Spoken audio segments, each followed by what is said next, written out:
اعوذ باللہ من الشیطان الرجیم بسم اللہ الرحمن الرحیم الحمد للہ رب العالمین الصلاۃ والسلام علی اشرف الخلق محمد وآلہ الطیبین الطاہرین اللہم صلی علی محمد وآل محمد وعجل. آج ہم ایک نئی بات شروع کر رہے ہیں علم رجال میں. وہ ہے علم رجال کی ضرورت. یعنی علم رجال کی ضرورت کیوں ہے، علم رجال کی ضرورت کیوں پیش آتی ہے، علم رجال کی ہمیں کیا حاجت ہے، کیا وجہ ہے کہ ہم علم رجال کو پڑھتے ہیں، حاصل کرتے ہیں. اس کے بارے میں اب ہم گفتگو کرتے ہیں. کہہ رہے ہیں کہ بعض لوگوں کا خیال ہے کہ راویوں کے حالات کے معلوم کرنے اور علم رجال کے مسائل پر بحث کرنے کی ضرورت اس وقت پڑ سکتی ہے جب یہ طے ہو جائے کہ ہمیں روایات اور حدیث پر عمل کرنا ہے. کیا خیال ہے بعض لوگوں کا؟ بعض لوگوں کا خیال یہ ہے کہ راویوں کے حالات کے معلوم کرنے کی ہمیں ضرورت یا حاجت یا اس پر بحث کرنے کی ضرورت کب پڑ سکتی ہے؟ کہ اس وقت پڑ سکتی ہے ہمیں ضرورت جب یہ طے ہو جائے کہ ہمیں روایات اور حدیث پر عمل کرنا ہے. تو اس وقت ہمیں ضرورت ہے کہ ہم راویوں کے بارے میں چھان بین کریں. کہہ رہے ہیں لیکن اگر یہ طے ہو جائے کہ روایات اور احادیث پر عمل کرنا قرآنی نقطۂ نظر سے صحیح نہیں ہے تو علم رجال کے اس ہنگامے اور راویوں کی زندگی کی اس چھان بین کی کیا ضرورت ہے. کیا کریں؟ کہہ رہے ہیں لیکن ایک بعض لوگوں کا نظریہ ہے لیکن اگر یہ طے ہو جائے کہ روایات اور احادیث پر عمل کرنا قرآنی نقطۂ نظر سے صحیح نہیں ہے، اگر یہ بات طے ہو جائے تو علم رجال کے اس ہنگامے اور راویوں کی زندگی کی اس چھان بین کی ضرورت ہی نہیں ہے. اور آیات قرآنیہ کے مطالعے سے اندازہ ہوتا ہے کہ اسلام میں روایات اور احادیث کی کوئی جگہ نہیں ہے اور مسلمانوں کو صرف قرآن مجید پر عمل کرنا چاہیے. اسلام میں روایات اور احادیث کی کوئی جگہ نہیں ہے اور مسلمانوں کو صرف قرآن مجید پر عمل کرنا چاہیے. یہ نظریہ یعنی ہے.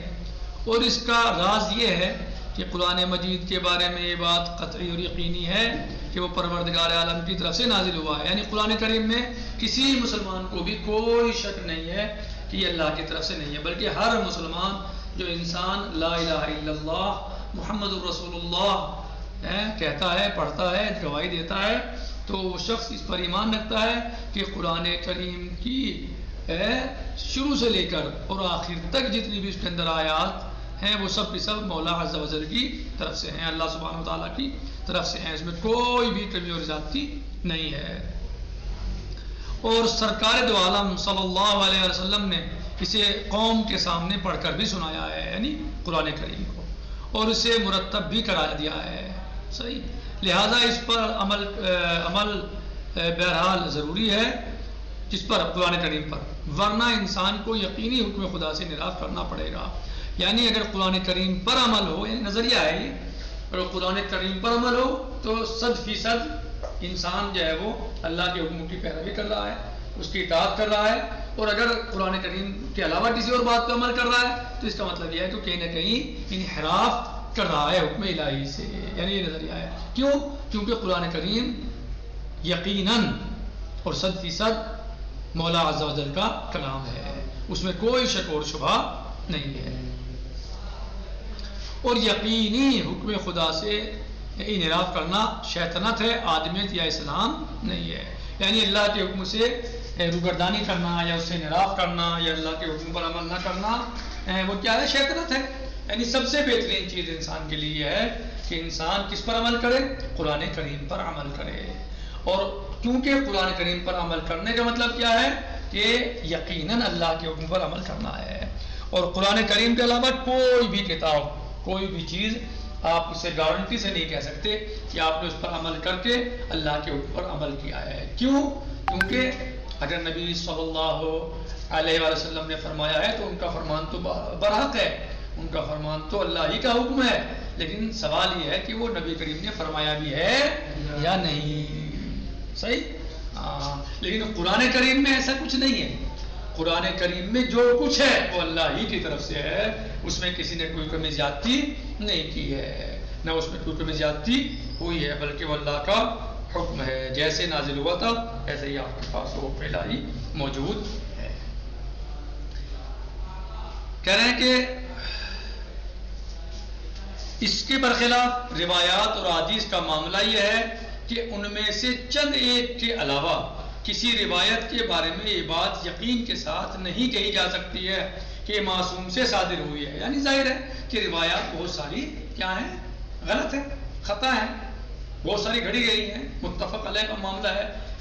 تمام امت اسلامیہ اور امت مسلمہ اس بات کو جانتی ہے کہ روایات بہت بڑی مقدار میں جعلی ہیں، بہت بڑی روایات کی مقدار گھڑی گئی ہے، بنائی گئی ہے، یعنی وہ اصلی روایات نہیں ہیں۔ یہ اہل سنت بھی اس بات کو مانتے اور جانتے ہیں، اور اہل تشیع بھی اس بات کو جانتے اور مانتے اور یقین رکھتے ہیں۔ اور بڑے بڑے علماء چاہے وہ برادران اہل سنت کے ہوں یا اہل تشیع کے ہوں، یعنی سب اس بات کو جانتے ہیں کہ روایات کی بہت بڑی مقدار جعلی ہے، یعنی بہت بڑی مقدار روایات میں جعلی پائی جاتی ہے، جیسا کہ مسلم اور بخاری وغیرہ نے بھی اس بات کو بیان کیا ہے کہ ہم نے اتنی حدیثوں میں سے اتنی حدیثیں چاٹی ہیں، اتنی حدیثوں میں سے اتنی حدیثیں اتنی چھوڑی ہیں اور اتنی لی ہیں مثلا۔ تو اس کا مطلب کیا ہے کہ بڑی مقدار حدیثوں میں، بہت بڑی مقدار حدیثوں کی بعد نبی صلی اللہ علیہ وآلہ وسلم گھڑی گئی ہیں، تیار کی گئی ہیں۔ لیکن قرآن کریم کی ایک آیت بھی، ایک لفظ بھی ایسا نہیں ہے کہ جو ایسا ہو کہ بڑھا دیا گیا ہو یا گھٹا دیا گیا ہو یا گھڑ دیا گیا ہو یا قرآن کریم میں داخل کر دیا گیا ہو، ایسا نہیں ہے، بلکہ روایات میں ایسا پایا جاتا ہے۔ بہت بڑی مقدار ایسی ہے جو احادیث کی جعلی مقدار ہے۔ کہہ رہے ہیں کہ اس کے برخلاف روایات اور احادیث کا معاملہ یہ ہے کہ ان میں سے چند ایک کے علاوہ کسی روایت کے بارے میں یہ بات یقین کے ساتھ نہیں کہی جا سکتی ہے کہ یہ معصوم سے صادر ہوئی ہے، اور اس طرح اس کا شمار مظنونات اور گمان کے ذیل میں ہو جاتا ہے۔ مظنونات یعنی ظنی، یعنی وہ ظنی ہے، یعنی اس کو وہ ظنی الصدور ہے۔ کیا ہے ظنی الصدور؟ یعنی پتہ نہیں ہے، ایسا نبی کریم نے فرمایا بھی ہے، ظن ہے بس کہ نبی کریم نے فرمایا ہے۔ یعنی جب بہت بڑی مقدار حدیثوں کی جعلی ہے اور گھڑی ہوئی ہے تو ان میں جو حدیثیں ہیں تو ان کے بارے میں جیسے آپ حدیث سنیں دماغ میں کیا آئے گا آپ کے کہ زنا پیدا ہوا، پتہ نہیں نبی کریم نے فرمایا بھی ہے یا نہیں فرمایا، کہ ایسی تو کسی نے منسوخ نہیں کر دی نبی کریم صلی اللہ علیہ وسلم کی طرف۔ نبی محمد صلی اللہ علیہ وسلم کی عظمت پر آپ صلوات پڑھیے گا۔ اللہم صلی علی محمد وعلی محمد، اور نبی محمد صلی اللہ علیہ وسلم کی آل پاک کی عظمت پر بھی آپ صلوات پڑھیے گا۔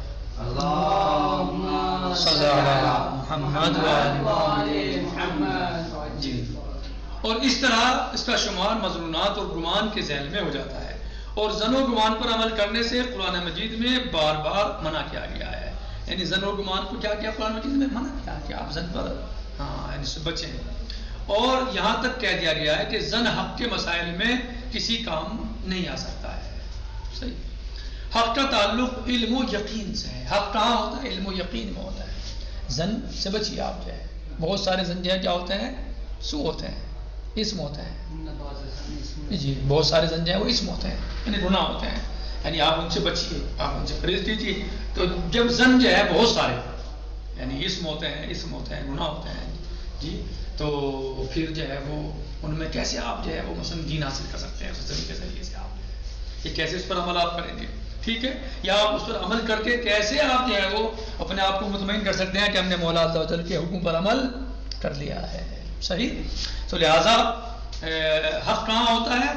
یقین میں ہوتا ہے، اطمینان میں ہوتا ہے، علم میں ہوتا ہے۔ حق کا تعلق علم و یقین سے ہے۔ جی، کوئی بتائے گا علم کی کتنی قسمیں ہیں؟ ماشاء اللہ، احسن، کون کون سی؟ احسن، بتایا تھے میں نے، یاد ہے آپ لوگوں کو؟ جی جی بولے۔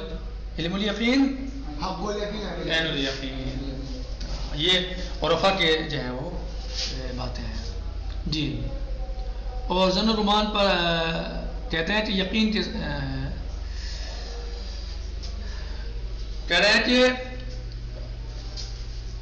اور اس طرح اس کا شمار مظنونات اور گمان کے ذیل میں ہو جاتا ہے، اور ظن و گمان پر عمل کرنے سے قرآن مجید میں بار بار منع کیا گیا ہے، اور یہاں تک کہہ دیا گیا ہے کہ ظن حق کے مسائل میں کسی کام نہیں آ سکتا ہے۔ حق کا تعلق علم و یقین سے ہے، ظن و گمان سے نہیں ہے۔ تو ایسی صورت میں روایات پر عمل کا جواز ہی کیا رہ جاتا ہے کہ اس کے راویوں کے بارے میں تحقیق کی جائے کہ کون سا راوی معتبر ہے کون سا غیر معتبر ہے. نظریہ آیا نہیں ہے، یہ رائے ہے، نظریہ ہے کہ یعنی ضرورت نہیں ہے، زیادہ ٹینشن میں آپ نہ پڑیے. کیوں آپ ٹینشن لے رہے زن کے بارے میں؟ آپ زن پہ عمل کر کے کیا کر لیں گے؟ کوئی فائدہ نہیں ہے. ٹھیک، کیا ہے؟ ایک رائے ہے، ایک سوال ہے، ایک نظریہ ہے، صحیح، جو یہ آپ کے سامنے بھی بیان کیا گیا ہے. کیا کہ اس کے راویوں کے بارے میں تو ایسی صورت میں روایات پر عمل کرنے کا جواز ہی کیا رہ جاتا ہے کہ اس کے راویوں کے بارے میں تحقیق کی جائے کہ کون سا راوی معتبر ہے اور کون سا غیر معتبر ہے. جب ہمیں روایت پر عمل ہی نہیں کرنا تو کیوں ٹینشن لے رہے ہو؟ علی حسین صاحب، تو یہ ایک رائے ہے اور ایک نظریہ ہے کہ جو نظریہ اور رائے بیان کی ہے، یعنی ہمیں گویا علم رجال کی حاجت نہیں ہے. یہ ایک نظریہ ہے، ایک رائے ہے، لیکن کل اس کا جواب انشاءاللہ آئے گا کہ کیا یہ رائے صحیح ہے، کیا یہ نظریہ صحیح ہے یا نظریہ غلط ہے. اس کے جوابات آئیں گے انشاءاللہ اور کل انشاءاللہ ہم اس کو مکمل کریں گے. یہ ایک نظریہ ہے، ضروری نظریہ صحیح ہو، ضروری نظریہ غلط ہو. کل اس کا جواب انشاءاللہ آئے گا کہ یہ نظریہ صحیح ہے یا غلط ہے. آیا یہ بات جو کہی ہے یہ بات صحیح ہے، اس پر عمل ہونا چاہیے یا اس پر عمل نہیں ہونا چاہیے، یا یہ مغالطہ ہے صرف، یا یہ صرف مغالطہ ہے کہ جو مغالطہ صحیح نہیں ہوتا بلکہ صحیح جیسا محسوس ہوتا ہے. جو مغالطے میں ڈالتا ہے سامنے والا، کوئی بھی آپ کو جو ہے وہ بات کر کے تو کیا کرتا ہے، وہ ایسے لگتا ہے جیسے صحیح کہہ رہے ہوں، حالانکہ وہ صحیح نہیں ہوتا بلکہ صحیح کے طریقے سے اس میں باتیں ہوتی ہیں اور صحیح کے قریب ہوتا ہے لیکن وہ صحیح نہیں ہوتا. اور بعض جو لوگ کم شعور یا کم عقل ہوتے ہیں یا شعور کی جن کیا کمی ہوتی ہے وہ مغالطے میں آ جاتے ہیں. تو کل انشاءاللہ اس کا جواب آئے گا. والحمدللہ رب العالمین. کل اس کے بارے میں بتایا جائے گا کہ یہ صحیح ہے، یہ اس کا جواب کیا ہے، اس اعتراض کا ہے، اس نظریہ رائے کا، کل انشاءاللہ. والحمدللہ رب العالمین. السلام علیکم ورحمۃ اللہ وبرکاتہ. فی امان اللہ. خدا حافظ.